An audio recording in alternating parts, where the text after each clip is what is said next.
الحمد لله رب العالمين، والصلاة والسلام على أشرف الأنبياء والمرسلين وعلى آله وصحبه أجمعين. محترمو درنو ورنو، هغه درې نفره چې د هغوی هیڅ نیک عمل نه قبلیږي، د هغوی پیژندل د هر مسلمان دپاره که نارینه وي که زنانه وي لازمي دي. هسې یو مسلمان داسې وي چې د دغه درې نفرو هغه درې اعمال چې د هغې په وجه هیڅ نیک عمل نه قبلیږي هغه وپیژني چې په مسلمان کې خو به دغه درې اعمالو څخه یو عمل نه وي. په بهقي شریف کې حدیث راځي، حضرت جابر رضی الله عنه وایي چې قال رسول الله صلی الله علیه وسلم، رسول اکرم صلی الله علیه وسلم وفرمایل ثلاث لا تقبل لهم صلاة، درې داسې کسان دي چې د هغې لمونځ نه قبلیږي. الله، دا ډېره عجیبه خبره ده چې یو مسلمان لمونځونه کوي، په ورځ کې 5 لمونځونه کوي، خو لمونځ یې نه قبلیږي. ولا تصعد لهم حسنه، خو د هغه نیک عمل نیکي هغه لوړه نه پورته کیږي، یعنې د قبول وځای ته نه رسیږي. یو انسان دی، مسلمان دی، ډېرې نیکۍ کوي، ډېر نیک اعمال کوي، خو یو هم د ثواب او د قبول ځای ته نه رسیږي، و ده ته ثواب نه پر ورکول کیږي. آیا غواړي هغه درې کسان وپیژنئ؟ نو راځئ چې وپیژنو چې هغه د کومو اعمالو والا کسان دي چې کوم اعمال کوي چې نه لمونځ قبلیږي نه نیک عمل د قبول وځای ته رسیږي.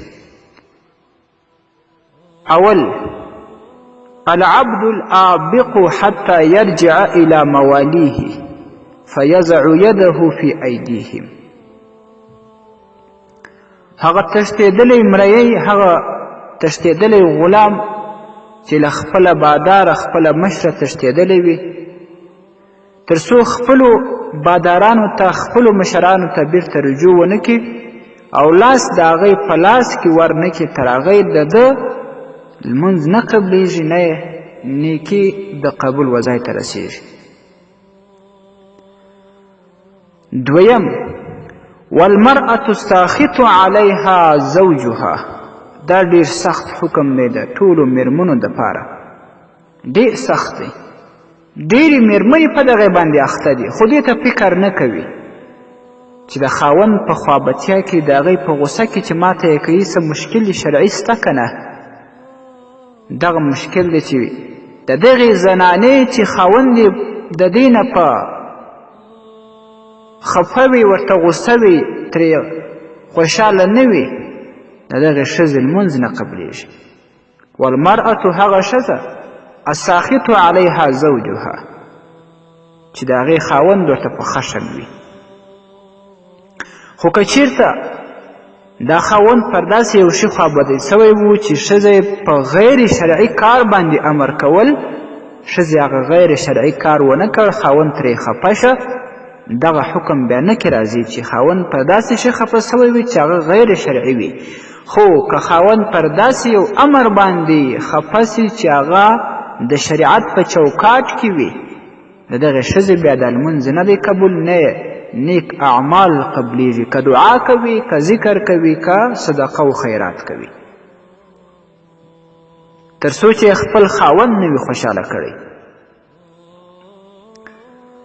والسکران حتی یصحوه، د هغه نشه سړي چې نشهیي مواد یې خوړلی وي، هغه که شراب وي، هغه که چرس وي، هغه که ایروین وي، هغه که تاریاک وي، چې هر داسې یو شی خوړلی وي چې دته په هغې سره مستي یا په هغې سره دته نشه راغلی وي، د هغه سړي لمونځ نه قبلیږي، د هغه سړي نیک عبادات او نیکۍ نه قبلیږي تر څو چې د ده دغه نشیت او دغه مستی د بدنه وتلې نه وي او دی خپل حال ته نه وي راستون شوی او خپل عقل یې پر ځای سوی نه وي.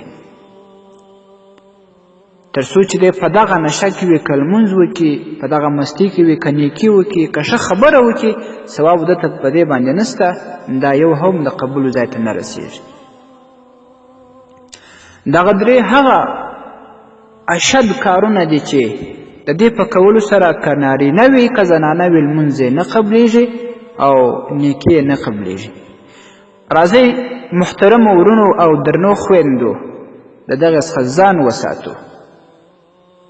نن سبا دور کې خو هغه اول حکم نسته کوم چې د مریانو و. دویم او دریم حکم څومره زیات دی.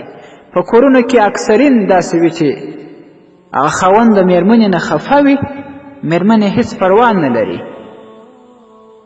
په دې کې شرعي ډېر غټ مسؤلیت دی. زما خویندو دې باندې تاسې فکر وکوئ. هغه 5 وخته لمونځ چې تاسې کوئ د قبول وځای ته نه رسېږي.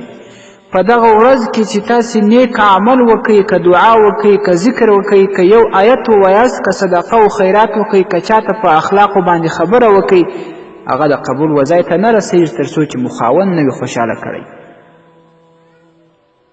او خاوند ته هم پکار ده چې پر هر شي باندې خوابدی نسي، ځکه دا د زنانو دپاره ډېر سخت حکم دی.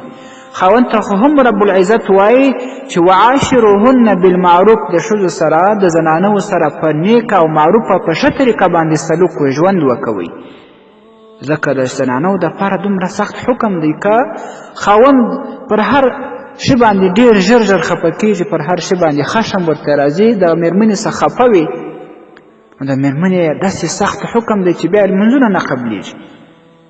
نو خاوندانو ته هم پکار ده چې یو څه له مصلحته کار واخلي. زنانو ته هم پکار ده چې د خپل خاوند طبیعت ته وګوري. خاوند چې په کوم شي باندې خوابدی کېږي دا د هغه څخه ځان وساتي. کله چې خاوند پر یو شي باندې غصه سي، خشم ورسي، د هغه دغه سبب معلوم کړي چې په څه شي باندې غصه سو، هغه کار څخه بیا د بل وخت دپاره ځان وساتي. د کورنۍ ژوند به په خوشحالي باندې وي او د دوی به عبادت ته قبول وځای ته رسېږي، رب العزت به ترې خوشحاله وي. او هغه کسان چې په خارجي ممالکو کې اوسېږي هغه ډېر په دغسې نشهیي توکو باندې روږد وي، ورباندې اخته وي، کله شراب څکلي، کله چرس څکلي، کله بل دا شیوسۍ خوړلی چې په هغه کې نشه وي، په هغه کې مستي وي. نن سبا دغه د انرجانو په نوم باندې څه مشروبات دي چې ډېر کسان ورباندې اخته دي، په هغه څه باندې کله شراب ګډ وي، کله د خوږ یا د خنزیر وینه یا د هغې څه نور شیان په ګډ وي، په هغې کې مستي و نشه وي. دا ټول داسې دي چې تر څو چې ستاسو هغه سکر و نشه او مستي نه وي ختمه سوې، لمونځ او عبادات یې نه قبلیږي. نو مسلمان وروره، مسلمانې خورې، دغه باندې عمل کول لازمي دي. که موږ عمل ورباندې وکړو رب العزت به مو په دنیا او آخرت کې کامیابه کړي، عبادات به مو د قبول ځای ته ورسېږي، دعاوې به مو رب العزت رانه قبولې کړي. أخوكم في الله حكيم الله صابر الحنفي، والسلام عليكم ورحمة الله وبركاته. ستاسې د اسلامي پوښتنو ځوابونکی مولوي حکیم الله صابر الحنفي صاحب د پوښتنو لپاره د رابطې نمبر 009 314 88 404